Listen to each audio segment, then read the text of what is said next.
What's going on, Free Rangers? Shooting a video for some of the stuff that we're going to be doing on Tuesday this week, going along with our back squats and the long 10-second tempo for this week and maybe a couple more after it. We're going to do what are called precision jumps, or maybe more specifically precision landings. And essentially what we're doing here is a combination like broad jump, box jump, with the emphasis on how well, how controlled, how accurate, how quiet you can make your landings on these things, and to take yourself into full compression, like into the deepest squat that your body feels comfortable with here. And like I said, combining that squatting motion with the dynamic nature of a jump. So that's a mouthful. What does this really mean here?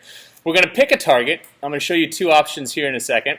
And the goal, from whatever distance, like I would start very, very close because this is a challenging exercise here, is to jump, land on your desired location, so be as specific as you can. I'm going to give you like a line on the ground, literally. And when you land, you want to make it as silent as you can, which expresses that you have control over the matter. And this combination of being accurate and silent, if practiced, earnestly, gives way to some really resilient knees, hips, ankles, feet.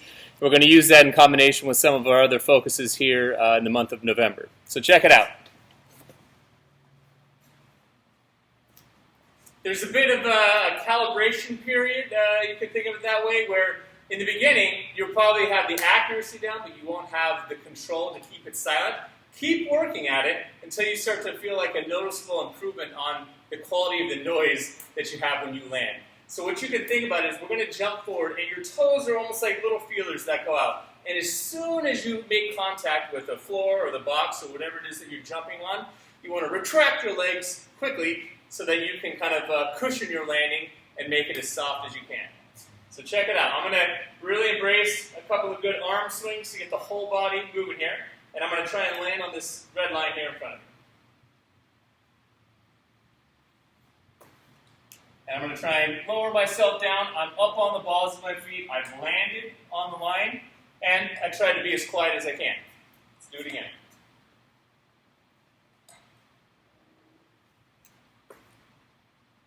Still pretty quiet. Overshot my target a little bit. Maybe I step back.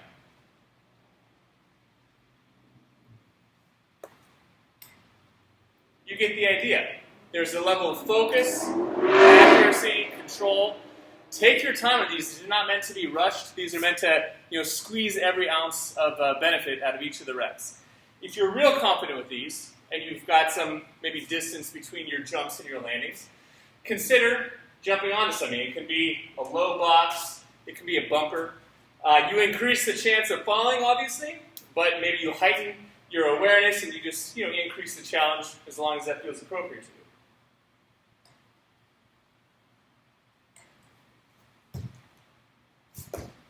Silent, but not a great landing. I fell off the bat. Wouldn't say silent. It was quiet.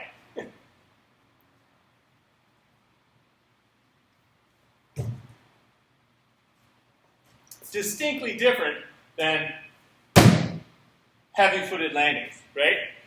A little bit more challenging with the mask. Make sure you tuck it onto your nose. Helps to have a wire thing that goes over your nose in order to minimize the blocking of your periphery.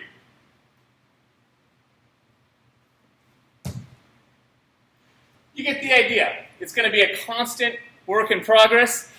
The goal is just to have as much attention to the quality of these jumps and landings as you can, and treat it as much like strengthening or just like priming your body as you would like a good quality clean or a snatch or something like that. It's a high skill movement, requires lots of focus and practice. Enjoy it today.